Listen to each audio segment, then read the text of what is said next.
Deux tatoueurs liégeois offrent des gants et du gel désinfectant à une maison de repos. Les dons se multiplient pour faire face à la pénurie de matériel de protection contre le coronavirus. Même les tatoueurs s'y mettent. À Liège, les deux responsables du salon Sainte-Douleur viennent ainsi d'offrir 1500 gants et des bidons de gel désinfectant à une maison de repos de la cité ardente. Ils se montrent solidaires, alors qu'eux-mêmes ont joué de malchance. Chris Van Binst, un des deux tatoueurs à l'origine de ce don. Nous étions ouverts depuis 10 jours, depuis le 3 mars, quand la décision de tout fermer a été prise.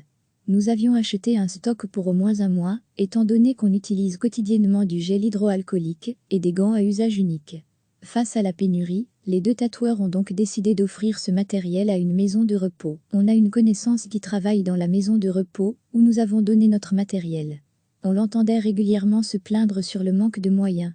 Et on s'est dit, plutôt que ça dorme là et en plus, on ne sait pas quand on va pouvoir reprendre, ni dans quelles conditions on va le donner. On a juste gardé le nécessaire pour pouvoir retravailler dès que la date pour relancer l'activité sera donnée. Recevez chaque matin l'essentiel de l'actualité.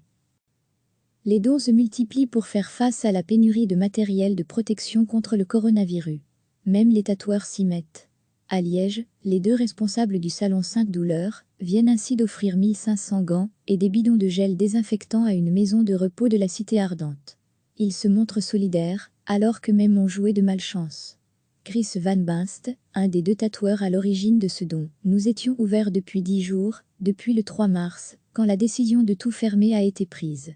Nous avions acheté un stock pour au moins un mois, étant donné qu'on utilise quotidiennement du gel hydroalcoolique et des gants à usage unique. Face à la pénurie, les deux tatoueurs ont donc décidé d'offrir ce matériel à une maison de repos. On a une connaissance qui travaille dans la maison de repos où nous avons donné notre matériel. On l'entendait régulièrement se plaindre sur le manque de moyens. Et on s'est dit, plutôt que ça dorme là et en plus, on ne sait pas quand on va pouvoir reprendre, ni dans quelles conditions on va le donner. On a juste gardé le nécessaire pour pouvoir retravailler dès que la date pour relancer l'activité sera donnée. Cliquez sur s'abonner pour recevoir les dernières nouvelles.